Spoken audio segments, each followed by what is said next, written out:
नमस्कार, आप देख रहे हैं टीवी भारत और मैं हूं आपके साथ Amreen Hussain. Narcotics control bureau, इन दिनों ये नाम काफी चर्चा में है। दिवंगत अभिनेता सुशांत सिंह राजपूत सुसाइड केस की जांच में एनसीबी की मदद ली जा रही है। आज हम आपको बताएंगे कि एनसीबी कैसे काम करती है और ड्रग्स मामलों में इसकी क्या भूमिका होती है।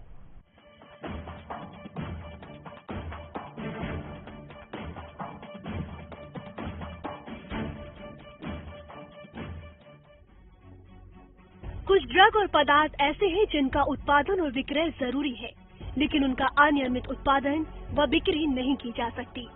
उन पर सरकार का कड़ा प्रतिबंध होता है, क्योंकि ये पदार्थ अत्यधिक मात्रा में उपयोग में लाने से नशे में प्रयोग होने लगते हैं। इससे बचने के लिए विश्व के लगभग सभी देशों में कानून बनाए गए हैं।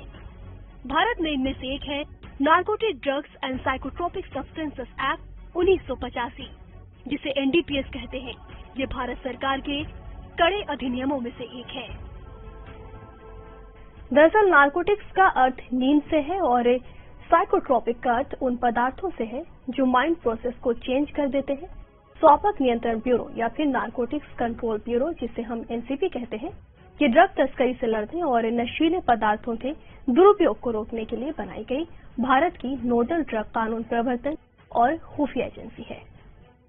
इसका मुख्य उद्देश्य भारतीय स्तर पर मादक पदार्थों की तस्करी को न सिर्फ रोकना बल्कि खत्म करना है।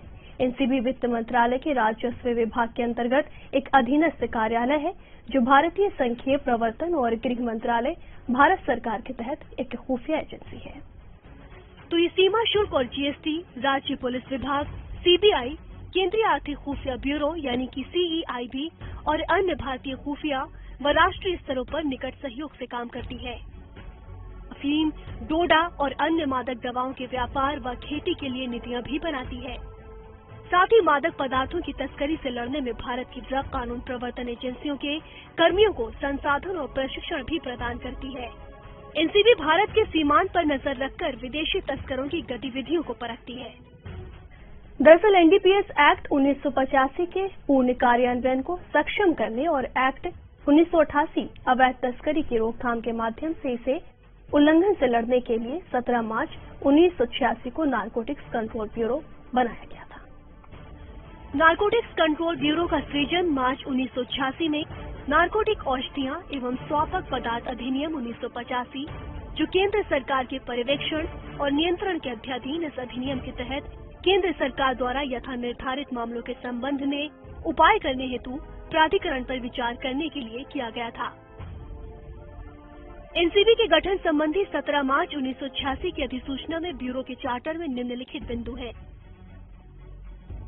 मुख्य अधिनियम के तहत सीमा शुल्क अधिनियम 1962, औषधियां एवं सौंदर्य प्रसाधन सामग्री अधिनियम 1940 और अन्य प्राधिकारियों के कार्यों में समन्वय। विभिन्न अंतर्राष्ट्रीय सभी समयों के तहत अनैतिक व्यापार रोधी उपायों के संबंध में बाध्यताओं का कार्यान्वयन।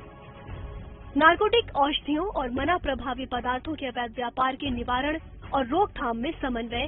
विदेशों और अंतर्राष्ट्रीय संगठनों के संबंधित प्राधिकारियों को सहायता। क्योंकि दुरुपयोग से जुड़े मामलों के संबंध में स्वास्थ्य एवं परिवार कल्याण मंत्रालय और अन्य संबंधित मंत्रालय, विभाग अथवा संगठनों के कार्यों में समन्वय।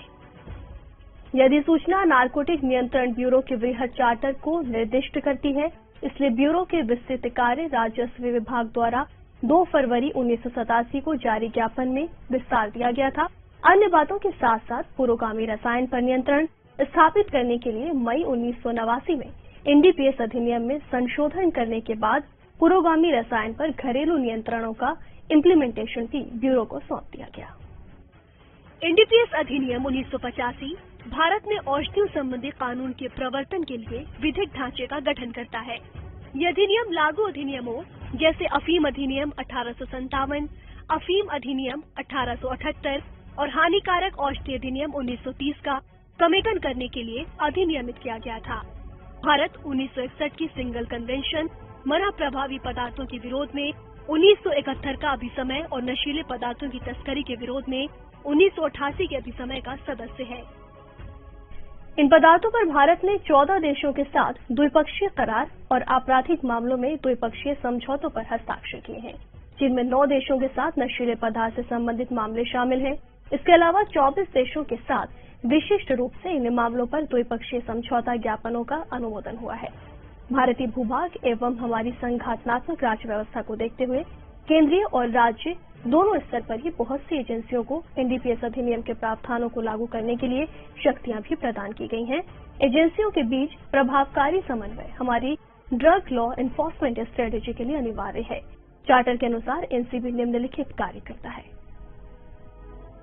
औषधि कानून के प्रवर्तन में सक्रिय विभिन्न केंद्रीय एवं राज्य एजेंसियों के बीच समन्वय करना, राज्य को उनके ड्रग लॉ एनफोर्समेंट के प्रयासों में सहायता करना, सूचना इकट्ठा करना और उसका आदान प्रदान करना, जब्ती संबंधी आंकड़ों का विश्लेषण, प्रवृत्ति का अध्ययन एवं कार्य प्रणाली, राष्ट्रीय औषधि प्रवर्तन सांख्यिकी तैयार करना, यूएनडीसीपी, आईएनसीबी, इंटरपोल, सीमा शुल्क समन्वय परिषद, आरआईएलओ जैसी अंतर्राष्ट्रीय एजेंसियों से संपर्क स्थापित करना।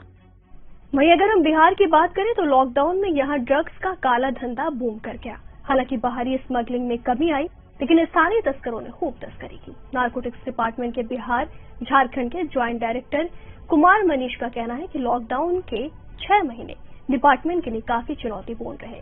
इसके साथ ही उन्होंने बताया कि बिहार में ड्रग का चलन शराबबंदी के बाद बढ़ा।